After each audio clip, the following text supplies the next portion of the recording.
And now it's Too Late with Alan Mosley. Guys, welcome back to It's Too Late. I am your host, Alan Mosley, joined as always by, well, not always, of course, because last week you weren't here. So sometimes I'm not here. So joined sometimes by the number one producer. Yes. Sometimes most of the time. Yes. By the number one producer in late night. It's Blake Osborne. Blake, Woohoo! how was your trip, buddy? Hot. It was hot? Very hot. Well, yes. I mean, we went to Panama City Beach, so what do I expect? It was hot here. Yeah.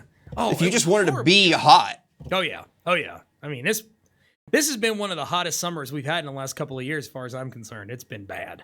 I mean, it's been, well, I don't actually believe it. So, okay. So maybe this is a byproduct of having spent some years down in Florida. Uh-huh. I don't think it's really even been that hot this year. Really? I mean, no. I genuinely don't, because we've had a lot of days that were like right around 88 to 90 degrees. Yeah. And I remember, there was summers when I was a kid that it was 100 degrees every day. Oh, yeah. So I actually genuinely don't think it's been that hot. Oh, yeah. But you do spend most of your time indoors, right? Well, no, I try not to. I have to right now because in Nashville you'll get charged with murder if you go outside. We'll get to that a little bit later in the show. Yeah. So guys, last week we did the show from home, and our good friend Mike Meharry joined us to be the stand-in Blake. Okay. He did a fantastic job. Okay. By fantastic job, of course, I mean he didn't actually do anything, but he was there. I'm just kidding. Not really. Okay. But I was going into this week's show. Listen, I actually had all of these show notes prepared for an episode this week. Okay. And at the last minute yesterday afternoon, I threw all that stuff in the garbage and started over. Well, okay. Because I feel so rejuvenated. I got just the best news in the world, and it has made me excited to come back to work. Okay. And what's that? Joe Biden announced that Kamala Harris is going to be his vice presidential pick. Oh, no. Kamala Harris. Now, Harris. if you remember back on the old show, we talked about Kamala Harris on the show before. Do you have the picture we used when we talked? There she is. Look at her. All blue. That hat really works for her, I think. It does. It fits. I mean that. I'm not even get you one of those. I'm not even being facetious. That looks like that goes there. It does. You know what I'm saying? Yeah. You know how sometimes you see someone or something and you're like, that makes sense. Yeah. That makes sense on her. Yeah, kind of like the Swedish chef, with the Swedish chef hat. Without it, he's not a chef. So you weren't here last week, but last week we showed people the whole Elmo thing where Elmo's threatening to sue us now because he's trying to steal our show idea. And we actually had Elmo call into the show and talk to us about it. How'd that go? How did it go is that, my lawyer says we can't really talk about it on the air, but I guess that probably answers your question. But listen, so I love this. I genuinely do. Check this out. So you've got record amounts of rioting and protesting in the streets, the most since the 60s. Yeah, it's been bad. And you've got the Democratic Party, the left-wing party, if you want to play that game, who they've been pandering to these people for months about, because let's face it, the Democrats aren't actually going to do anything to address any of the concerns about justice or police brutality or any of that. Yeah. But it's just, can't you just drink in the irony that they've been pandering to these people who have been protesting about, defund the police brutality has to end, systemic racism, that's one of the ones you hear all the time, is systemic racism. The system is inherently racist. Yeah. And then for their vice presidential pick, they choose a cop who has prided herself on a career of targeting poor minorities over things like weed possession in Cali before it was legal. And it's just she is the face of the problems. Yeah, look at that again. Look at that. That is the face of the problems with the system. Exactly. And that's who the party who's been pandering to the protesters nominates as their vice president. Look on her face. She's got that look. I will send you to jail, and I'm going to like it. There is a little bit of smirkiness. Yeah. So you get that? You get the little smirkiness? Yeah, I don't like her. Yeah. Ugh. So, before we take our first commercial break, I gotta ask you. Yeah. When you were down in Panama City Beach, just as a general rule of thumb, did you see a lot of people social distancing and wearing masks and all that stuff, or were people pretty much like, I'm on vacation, I'm gonna do what I want? The funny thing was most people weren't wearing masks. The only time people I actually saw wearing masks was when they were like going from their car to a restaurant. But I mean, the second they walked in the restaurant, it's like right off the face. Yeah. Other than that, just like everybody else, I mean, people are taking it kind of like, well, it's just because they're walking around making sure you're wearing one. Other than that, they wouldn't wear them at all. And God forbid you wear one of them things on the beach. Yeah. So we had another little get together here at the studio, and there was no masks. Yeah. No one arrived with a mask. No one had a mask on while they were here, which of course means that they're all going to be charged with attempted murder. They tried to kill me. Yeah, they tried to kill you. I'm going to die. Yeah, you're going to die. I mean, that's factually true. I mean, I tell you one thing, just this week I started dropping my kids off for school. And my God, school's back in already. Back in session. Yeah. And we got the kids are having to walk in there. Everybody's got to wear a mask. They're hitting them in the head with the laser before they even get out of the car to make sure that, that their temperature's right. Like those things are accurate. But I mean, I'm sitting there driving my son to school this morning and I'm looking at teachers with these plastic face shields on their face. I mean, they're like blast shields. It's just getting to the point where I think that people are taking the mask thing too far. I've said that before, but I mean, then, you got 10,000 kids walking through the, the hallways of the class and, no one's wearing a mask. So go figure. I like how when you were telling that story and you said that they're shooting them in the head with the laser, like they're taking their temperature, right? Yeah. But I like how when you were telling the story, you did this. Oh, like yeah, I did the gun.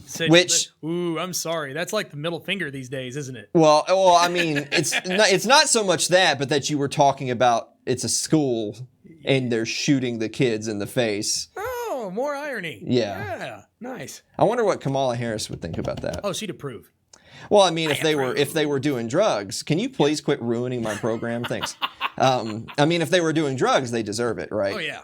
Of course. It's funny because we've talked on this show very recently about what people do and don't deserve. And I've tried to be better about this, and I've tried to tell people, you really shouldn't be talking about what other people do and don't deserve because, like, what do you deserve? Who deserves anything? Right. Exactly. With that said, we're going to talk about what Kamala Harris deserves. Later in the show, it's going to be a great one. We're going to talk about that. We're going to talk about an actual news story from up the road here in Nashville, a Nashville council lady who thinks that I should go to jail, and more. Right after this, don't go away.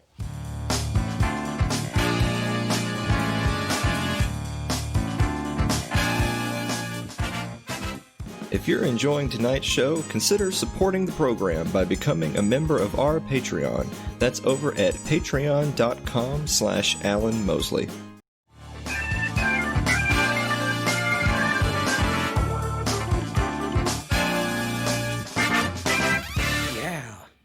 Yeah.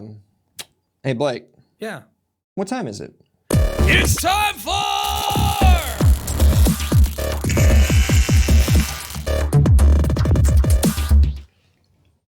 Ooh. Come with me and you'll be in a world of mass incarceration. I should have wrote that whole song instead of just right? Yeah. Just keep going. Wow. I think we could do that actually. Actually, this is a song I used to play on guitar. Oh, really? When I would play like little solo sets, I would play Pure Imagination. You should do that on the show one day. I could do this song, but you'd have to rewrite all the words to match the moment, though. That'd be really funny. That'd be pretty epic. Yeah, I like how she looks so happy in all the pictures. By the way.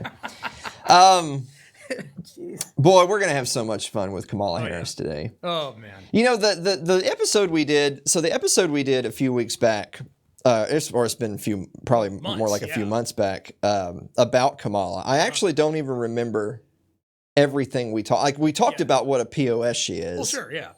But back then, it didn't really matter as much because she had no hope. Right. Like she had no support at all. Her candidacy for the Democratic primary absolutely went nowhere. Yeah. Everyone remembers when Tulsi Gabbard took her on in the debates and just destroyed that bitch. Awesome. My bad. But it actually kind of reminded me. So for people at home who have ever watched the show on Netflix, House of Cards, it's I mean, I think they did it in Britain and then they remade it as an American show for Netflix. And it starred Kevin Spacey back before he was raping everybody. Sure. And the general gist of the start of the show is that he felt slighted because he had been passed over for an appointment. And so he decided he was going to do some backhanded deals to go after the people that had slighted him. And long story short, he winds up president, but he never had any chance to be elected president. Right. He became president because of the succession, because he finagled his way into getting named VP, and then he got rid of the president, and then now he's president. Yeah. And he's actually kind of bragging about how. So kind of like a coup then, right? Like no one supported him, but he became president. There you go. And that immediately I thought about that when I thought about Kamala Harris, because this is a lady who had absolutely no support, whatsoever in the actual primary, was one of the first to drop out. And now she's a breath away. If Biden wins, she'll be a breath away from being president. And if you're one of these people that thinks Biden won't make it because... There's your breath. Because, I mean, you can literally see brain fluid flowing out of his ears. Then she could be president of the United States, even though no one wants that. It's just, I don't know. It just makes me... Like, you know that thing about like life imitates art, art imitates life, you know? It just made me think about that. I don't know why. By the way, that was a good show to watch on Netflix for like the first couple of seasons. And then it started to go downhill, and then you know, Spacey and stuff and things and Weinstein. So anyway, Kevin Spacey's name was on the Maxwell documents. Anyway, I think we should answer some viewer mail. Is ketchup a smoothie? Search. It should say yes. Because it is. It is a smoothie. It is. Absolutely. Andrew Avery writes, Dear Alan and Blake, is an aunt's uncle an aunt? Well, yes. Yeah. Next. You know, Andrew's going to have to... Okay, Andrew, like we got... I feel like we're having to have a heart-to-heart every week.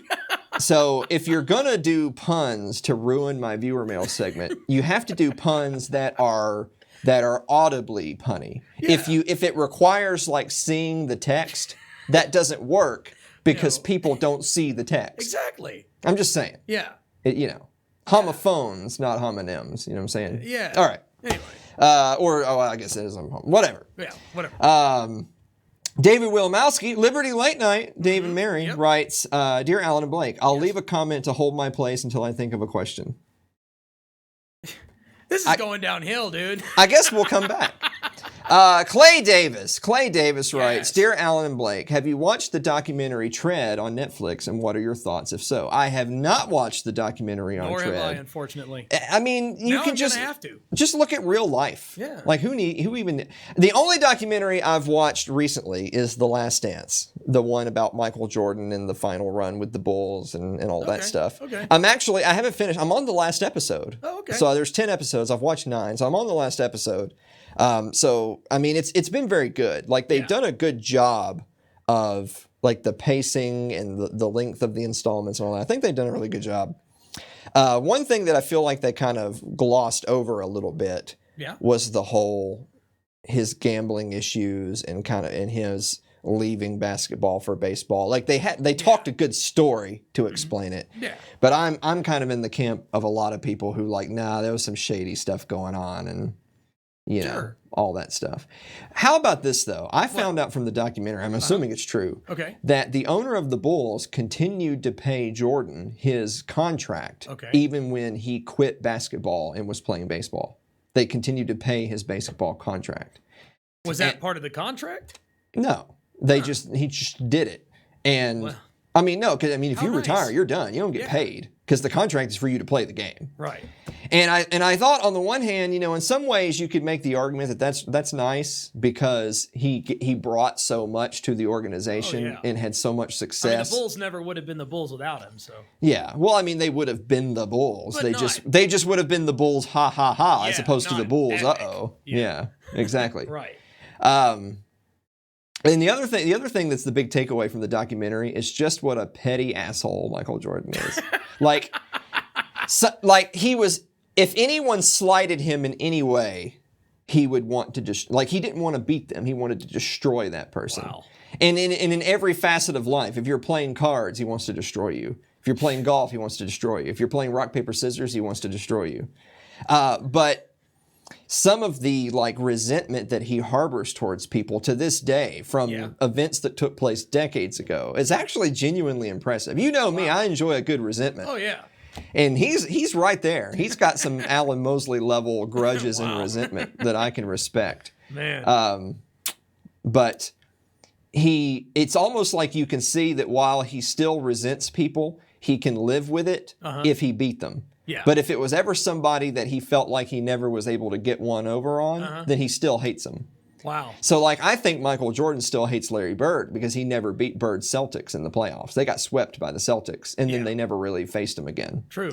So that's just a thing. Yeah. I don't know how this became a thing about The Last Dance, but it is genuinely good. You should go watch it. So to answer your question, Clay, go watch The Last Dance. Yeah. Ryan Seifert asks, Dear Alan and Blake, is the COVID vaccine going to alter our DNA and turn us into mindless, docile automatons that are better suited to serve the ruling class? Yeah. Maybe. Sure, why not? I know it will definitely alter your DNA to fight the COVID virus if that actually exists. I genuinely hope that it alters our DNA to give us superpowers. That's what I hope. Oh, no. If anything, it's just going to make you die 20 years younger across the board so there's more money to be made for the government somehow. Blake, if you could have any superpower in the world, what would it be? I've been asked that question before. Telekinesis. Telekinesis? To move stuff with my mind. Okay. Because I hate it when I drop the remote. God. So if you could have any superpower in the world, you would say telekinesis. Abso-freaking-lutely. But I'm talking about Star Wars The Force Awakens level. Okay. Yeah. I would say Cold War Russia.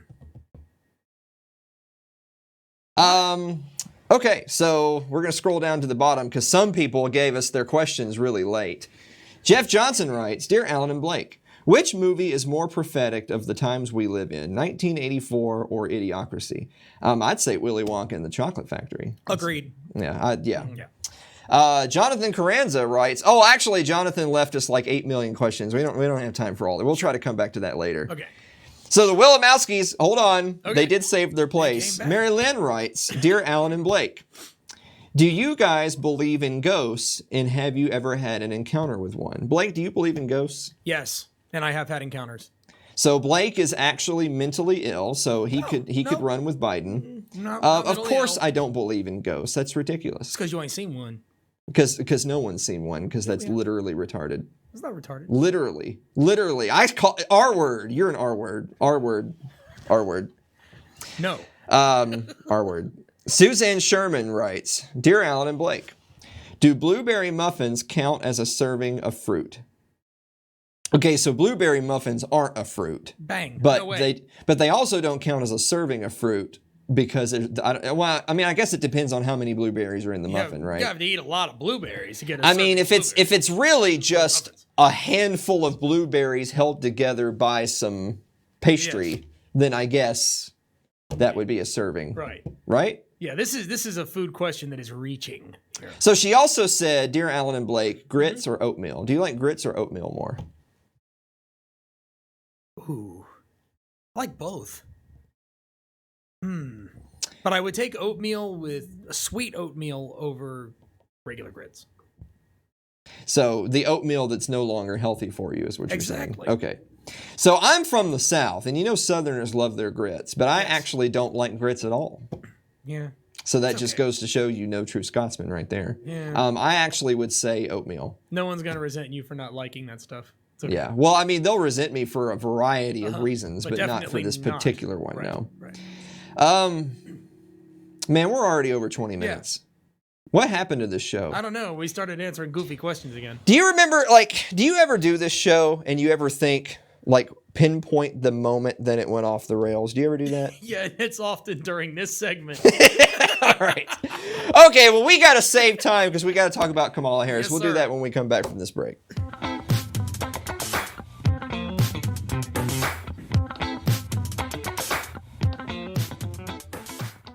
Your ad could be playing right now, reaching thousands of potential customers. Sadly, it's not, but it could be.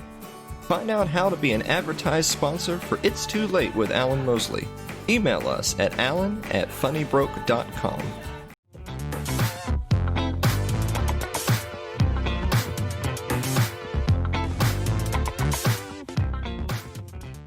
That music is just so groovy. Did you know? What? I know you don't know this because I know you don't watch the show. We actually debuted some new bumper music last week. Oh, did we? We did. See, why do you wait till I'm gone to do all the cool stuff? Probably has something to do with I'm the one who does all the stuff anyway. Jerk.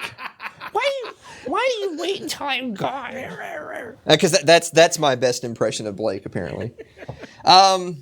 All right, let's talk about Kamala Harris. So I have an awesome article to talk about all the stupid crap that she's been up to. Sure. So remind the folks at home about Kamala Harris. God, look how happy she is. What did that little girl do? Look how happy she is. Jeez. I mean, I'm surprised she doesn't have the little girl in a chokehold, to be honest with you. Yeah, tell me about it. I can at least appreciate that she does what she loves, so she's never worked a day in her life. I can appreciate that. But no, that's not the article. Let's take a quick look at the article. This comes from The Atlantic. Connor Friedersdorf, what a name. When Kamala was a top cop, if elected, can the candidate be trusted to hold government officials accountable and oversee a progressive criminal justice system? Her past says no. Ooh. Maybe over accountable. Shall we get into that? Heck yeah. When Senator Kamala Harris is criticized for actions she took as San Francisco's district attorney or as California's attorney general, the Democratic presidential hopeful responds in two ways. So this is a little bit older article because she's one of the first ones to drop out. She cites the most progressive aspects of her record, arguing that she'll advocate in the White House for more reforms to the criminal justice system. And she asserts that it is laudable to work for change from within broken institutions at the table where the decisions are made. She says very little and nothing convincing about some of the most serious charges against her, like that she fought hard to keep innocents in prison and failed to fight hard against corrupt cops. So I think a lot of people know kind of through osmosis that this is a horrible person and she's done some nasty stuff. Yeah. But if you want to have a handful of real life examples, let me learn you a few. Okay. So this is called the innocent man test. Okay. On June 6, 1998, police were summoned to a bar in the San Fernando Valley where a fight had broken out. The Los Angeles Police Department officers Michael Rex and Thomas Townsend rolled into the parking lot and turned on their floodlights. They later testified that they saw Daniel Larson, then 30, pull a long, thin object from his waistband and throw it under a vehicle. That they ordered everyone in the parking lot to get down on their knees. They retrieved the double-edged knife with a weighted handle from beneath the car, and they arrested Larson, who was convicted of felony possession of a deadly weapon during a jury trial, despite protesting his innocence. Larson had prior felonies, so was sentenced to 28 years to life. Larson continued to proclaim his innocence, but got nowhere for years until he became one of the few inmates chosen by the Innocence Project to benefit from its limited resources. The petition assembled on his behalf was formidable. At trial, Larson's defense attorney called no witnesses, having failed to do the lead work of identifying any who would help his case. But as it turned out, a man named James McNutt, a retired Army sergeant, first class, and former police chief, had been in the parking lot that night with his wife, Eleanor, and both agreed in sworn statements asserting that they saw a different man throw the object under the car, and that they specifically saw Larson just standing there doing nothing. The man that the couple saw is named William Hewitt. So the man whose knife it was is William Hewitt. Right. And he swore that's what happened too. Wow. Hewitt's girlfriend as well, who said Hewitt sold his motorcycle shortly after the incident to bail Larson out of prison because Hewitt felt guilty that another man was being punished for his actions. Jeez. Not only did Larson's defense attorney fail to identify or call these witnesses, he also failed to request that the knife be examined for fingerprints and did not present a theory of third-party culpability. He was later disbarred for failing other clients. I hope so. Boy, that's some grade A defense right there. Jeez. There was, however, a procedural weakness in Larson's petition. He filed it in 2008, long after the one-year deadline for appeals. After missing that deadline, getting federal habeas relief is difficult and rare. One must show evidence of actual innocence. In 2009, Magistrate Judge Suzanne H. Segal finally heard testimony from the multiple witnesses who proclaimed that the knife belonged to another man. She ruled that in light of new evidence, Larson's case seemed to be among those, quote, extraordinary cases where the petitioner asserts his innocence and establishes that the court cannot have confidence in a contrary finding of guilt. She declared that, quote, no reasonable juror would have found petitioner guilty beyond a reasonable doubt, and that he clearly received ineffective assistance of counsel. You don't say. There you go. But stopped short of declaring him to be innocent outright. 2010, June 14th, Larson was still in prison. So remember, this all comes to light around 2008. 2010, he's still in prison. He was still in prison, but the state was ordered to either retry him within 90 days or release him. Harris, who was elected Attorney General that year, could have chosen to free the man who had already served more than a decade in prison for possessing a knife that almost certainly wasn't even his. Under her leadership, the Attorney General's office instead filed an appeal attempting to block his release because he hadn't filed the claim for relief in a timely manner. Sought to keep a man in prison on procedural grounds despite strong evidence of innocence. So when it was quite clear to everyone involved in the case that he was innocent, she fought to keep him in jail over procedural grounds. Larson needlessly spent 2 more years in prison until the Ninth Circuit Court of Appeals ruled that he had cleared the threshold for producing proof of innocence and should be released. Even then, Harris's office continued to litigate the matter, arguing before a 3-judge panel of the Ninth Circuit that one reasonable juror could still vote to convict. The argument failed, and Harris's office finally conceded defeat. Still, Harris did not quite relent. According to the journalist Nick Martin, the freed inmate applied to get money from the California board that compensates the wrongly imprisoned. Right. The going rate is $140 for every day of wrong incarceration. Right. $140 if you're wrongfully incarcerated every day in jail, you get $140. To be declared eligible for compensation, a person has to prove to the court that they deserve the money. And in order to secure that proof, one of the main requirements of the board is a recommendation from the Attorney General's office.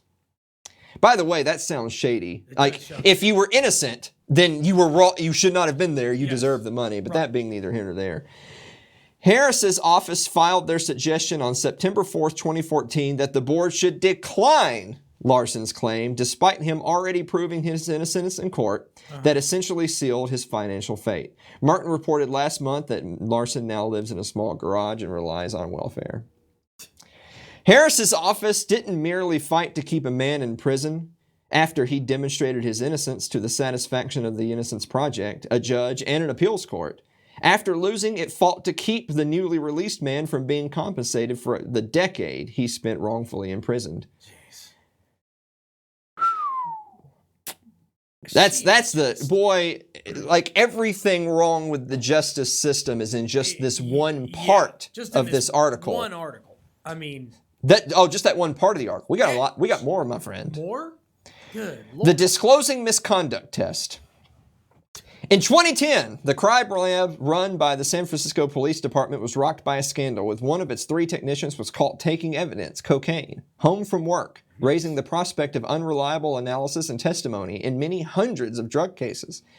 It was later discovered that even prior to the scandal, an assistant district attorney had emailed Harris's deputy at the San Francisco District Attorney's office, complaining that the technician was, quote, increasingly undependable for testimony. Even after the technician was caught taking home cocaine, neither Harris nor anyone in her office notified defense attorneys in cases in which she had examined evidence. A review of the case based on court records and interviews with key players presents a portrait of Harris scrambling to manage a crisis that her staff saw coming, but for which she was unprepared. It also shows how Harris, after 6 years as district attorney, had failed to put in place written guidelines for ensuring that defendants were informed about potentially tainted evidence and testimony that could lead to unfair convictions. In fact, her office initially blamed the San Francisco police for failing to tell defense attorneys about the matter. A judge was incredulous, telling one of the assistant district attorneys, quote, "But it is the district attorney's office's affirmative obligation. It's not the police department who had the affirmative obligation, it's the district attorney." That's who the courts look to. That's who the community looks to make sure all of the information constitutionally required is provided to the defense. Harris claimed that the staffers didn't tell her about the matter for several months. Plausible deniability. Yeah. Wall Street Journal reports in June that years earlier, her aides had sent her a memo urging her to adopt a policy of disclosing police misconduct to defense attorneys to safeguard the right to a fair trial. Police unions, however, imagine that, were opposed to the policy, and Harris failed to act on it until after the 2010 scandal. Had she chosen otherwise, she would not have woken up to a San Francisco Chronicle story, Kamala Harris's office violated defendants' rights by hiding damaging information about a police drug lab.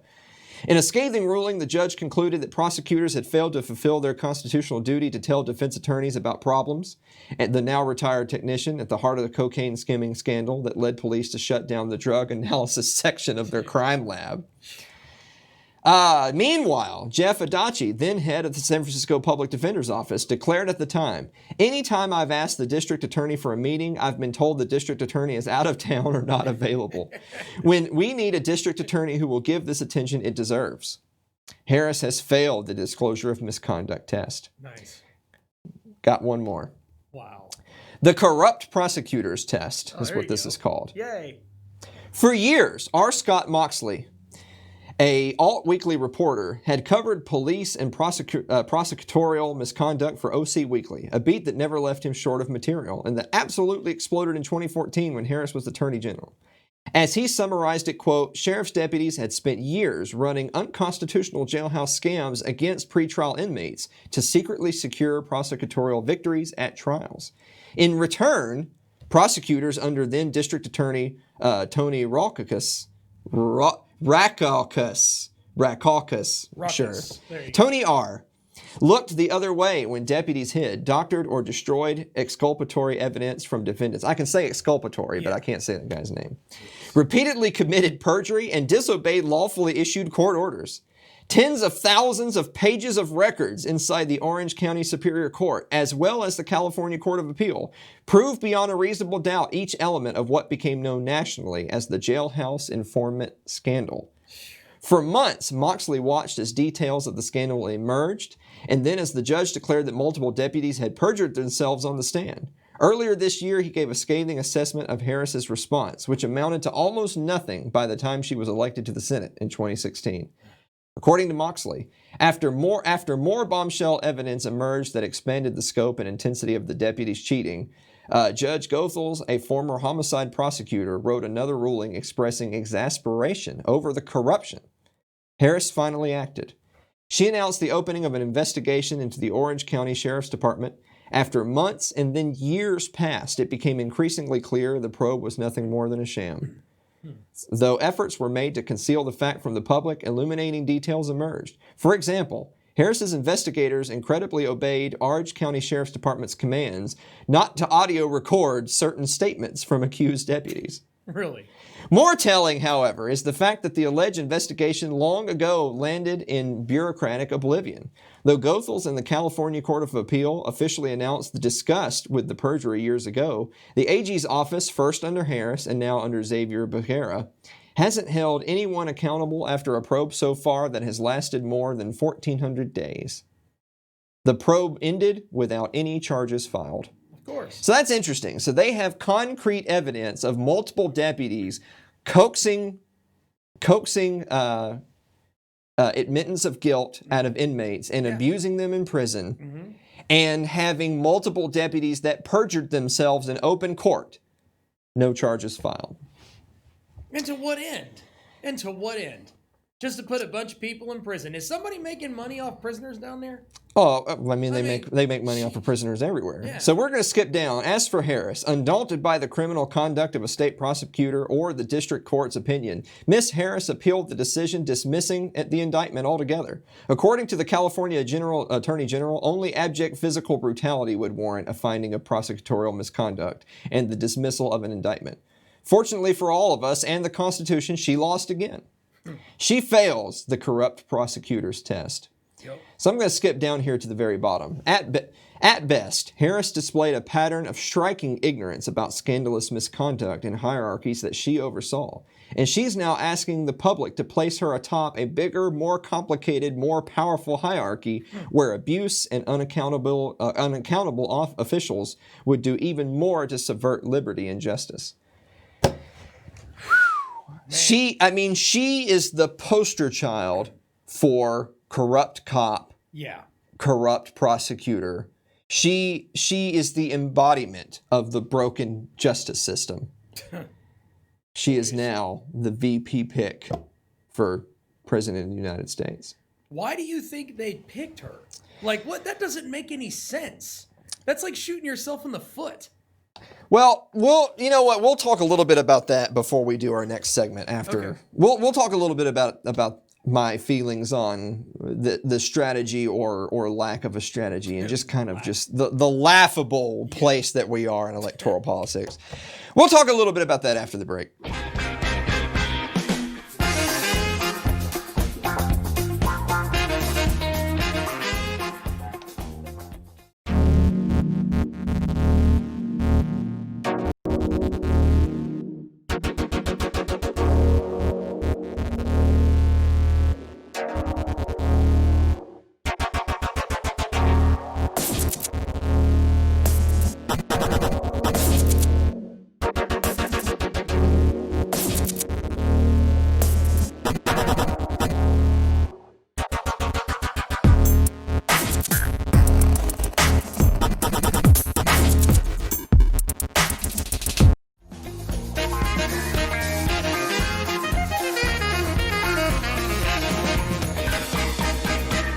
Ugh.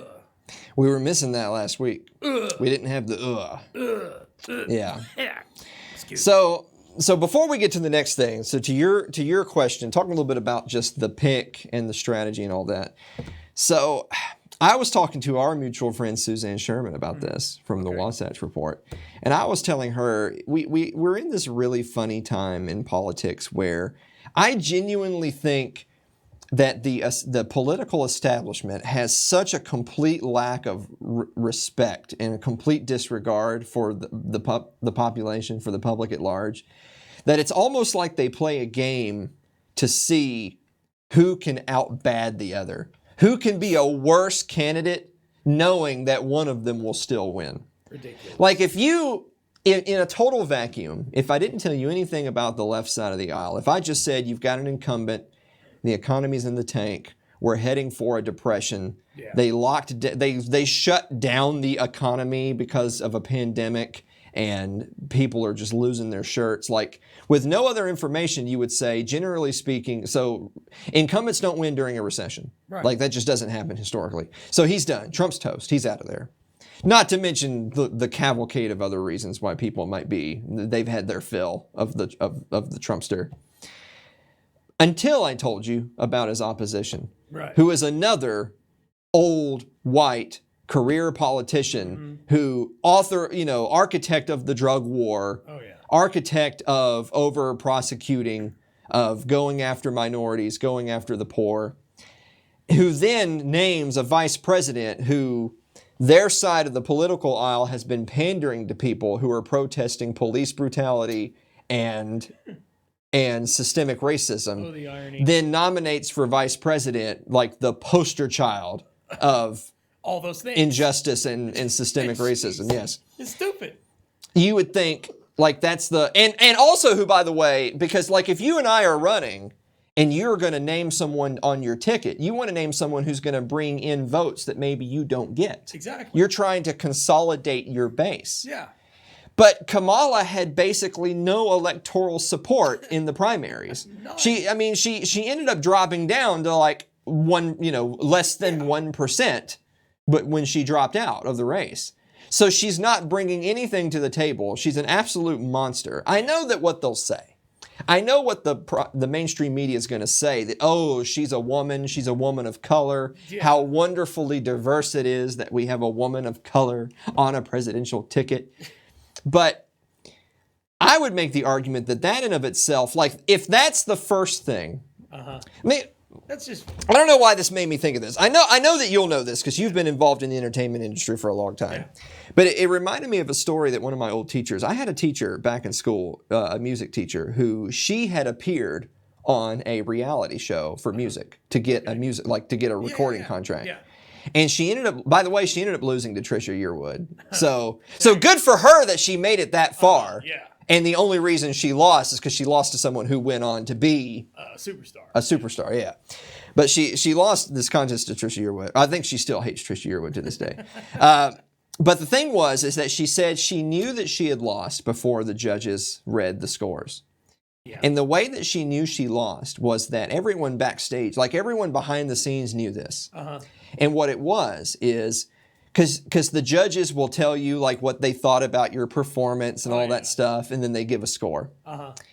If the first thing the judges say is something about your look, you know you lost. Yeah. Because because they try to say something nice and then they like say a criticism, then they try to end with, well, thank you, whatever. If the first thing if they say is, oh, well, you look so good up there tonight, then what that means is they weren't impressed with your performance. Right. So the compliment is on your look, not your act. Exactly. And that's how you know you lost. Yeah, that's true. The fact that everyone's first comment will be, look at her skin color, look at her gender. Isn't that great, you guys? And it won't be the content of her character or her past or her career. Tells you she is a failure. It's just a shame that we become this superficial in this country. Yeah. I wouldn't consider, let me rephrase that they have become so superficial. So that's just, I know that that's kind of a little bit off topic, but that's just something for everybody to remember at home. Now you can't unknow that. So now if you happen to be someone who's watching a contest show or whatever, you'll now know that if the first thing they say is, because it's kind of like their way of the old Southern bless your heart, right? Yeah, exactly. Like when the judge says, oh, bless your heart, or oh, I love your dress. That's the way that you know you just lost the competition. Exactly. So there you go. Yep. So we're going to move on. We're going to move on to Kamala Harris's biggest fan, probably. Oh, okay. So this is actually news from down the street. This is from Nashville. Okay. This is from home here. Metro Nashville council member wants people not wearing a mask to be charged with murder or attempted murder. What? Her name is Sharon Hurt. Look at that picture, by the way. Oh, man. She looks like I am become the Rona, destroyer of economies. Look at her. So I'm going to read just a little bit of this, and we're going to move, because this is ridiculous. Metro Nashville at large council member Sharon Hurt, that's a good name for her, said Wednesday during a virtual meeting of the Joint Public Safety and Health Committee that there should be stronger legislation for those not wearing masks and suggested that they be charged with murder or attempted murder. That's ridiculous. Hurt said that she works for an organization that, quote, if they pass the virus, then they're tried for murder or attempted murder. Hurt thinks the same standards should apply to the general public. This person who may very well pass the virus that's out in the air because they're not wearing a mask is basically doing the same thing to someone who contracts it and dies from it. Maybe there needs to be stronger legislation that says if you do not wear a mask, you subject exposure of this virus to someone else, then there will be stronger penalty as if other viruses that are exposed.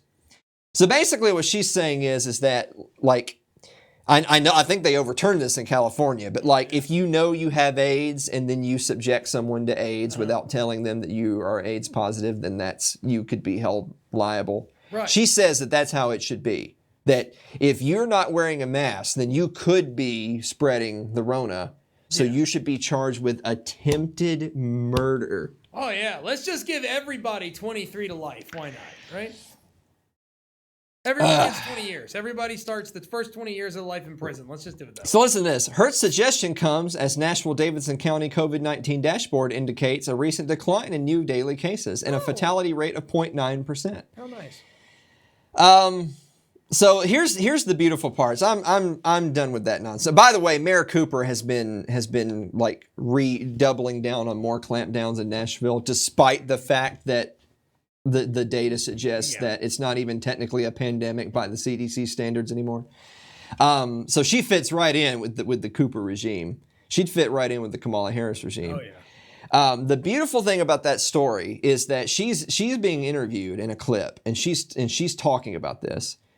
So someone else at the committee tells her, we can't do that. You as a council lady at large, you don't get to write laws. Exactly. The penal code is not up to you. So we can't recommend that people be charged with murder because they're not wearing masks. Exactly. And she's actually caught on camera being told this, which by the way, you'd like to think that you know that as random dick shit or council person, you don't get to charge people with murder. Her face actually dies. You can actually see how disappointed she is. She's disappointed that she can't tell people that they're being charged with murder over the Rona. She needs to get the Rona. We're not going to talk about what people deserve. but she is in the age group that's more, more at risk. At risk. So. Yes, sir. Just saying. Yeah. Man. People, man, like I saw that. I saw some people linking to that on social media. And whenever I see like just random people in the country, like on Twitter talking about something from Tennessee, like when Tennessee's trending, I'm like, here we go. What did we do this time? And that's what was trending. Is this lady wants Florida? Yeah, Florida man. Oh. So for everyone at home that laughs about Florida man memes, it's Blake is Florida man. Literally, look, that's Florida. Look at him. There he is. That's Florida man. Yeah, I know. When you see an article saying, Florida man gets in fist fight with Gator and then steals ATM. There you go. There he is. Yeah. That's him right there. But I don't really have anything else to say about that particular article other than to say, like, everyone knows the phrase, like, power corrupts and absolute power corrupts absolutely. Like, in the grand scheme of society, the at-large councilwoman for Metro Nashville doesn't really have that much power. Thank God. But just that little taste. Just that little taste of feeling like you're the authority, feeling like I have risen above the rest of you. She immediately wants to lord over her neighbors. Yeah. Just that little bit. And she feels like I know what's best and I will hurt those who don't agree with me. Right. It's not enough to disagree. It's not enough to argue from a position of facts and logic, as Shapiro would say. Yeah. It's not enough to try to convince people. And it's not enough that they've locked down the economy and they're trying to enforce mandates. She wants to destroy people who don't conform. Right. I've said this on the show, and I read this elsewhere as well, and it's so important to remind people. These people don't just want you to capitulate. They don't just want to win the political race. Right. They want to vanquish you. Yeah. And there's something very deep and sinister about having the position of, I don't want to win, I want to destroy my opponents. Yeah. Kind of brings me back to Michael Jordan, by the way, from earlier in the show. Yes. He didn't want to win. He wanted to destroy his opponents. Right. But even with that, that's a friendly competition. Well, I mean, they're making lots of money and all that, but it's a game. Yeah. This isn't a game. She wants to destroy people's lives. Yep. Michael Jordan wanted to win every game, have every championship, and say, I have it and you don't. Yeah. And there's something to be said for his assholism. Mm-hmm. But he doesn't want to charge people with murder who play against him in basketball. Exactly. He just wants to beat them in basketball. Right. She doesn't want to be the councilwoman. She wants to be the authority. Mm-hmm. She wants to rule. Yeah. Just that little taste is all it takes for someone. And it's so important to remember that, folks, because, I mean, these people are around us. Uh-huh. They're your neighbors. They're the people in your community that, if given the chance, they would destroy your life if you disagree with how they wanted to construct society. Hmm. And that's why it just goes to show that why we here on this program are not really interested about finding a different council person. I'm not interested in who's going to run against Sharon Hurt. Right. I want the position to go away. That's right. Commercial break? Yes, sir. Let's have a commercial break. We'll be right back.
just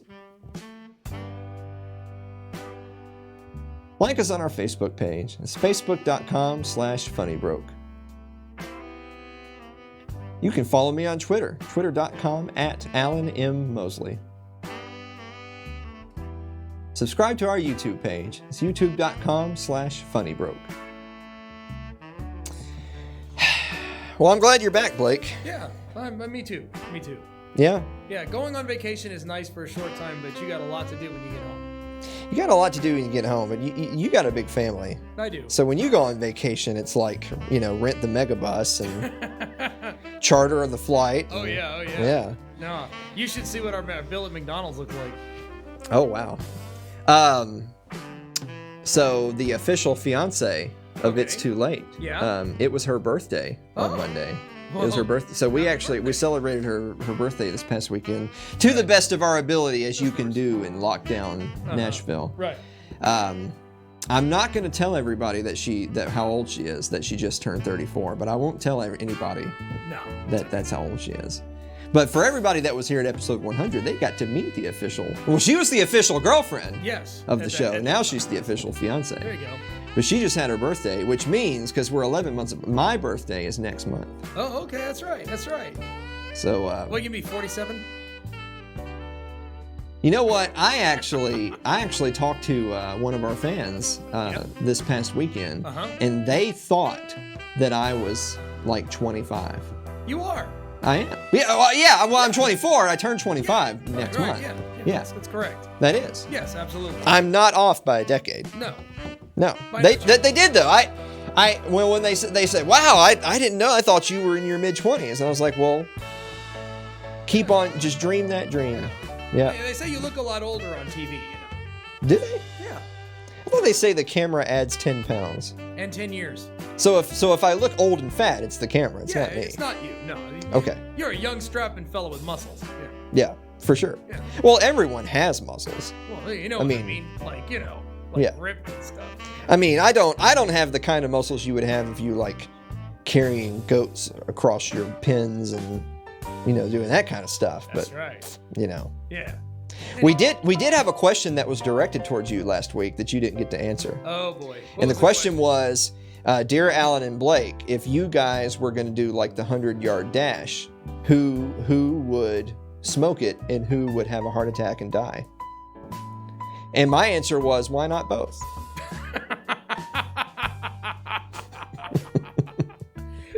That's a good answer. Yeah.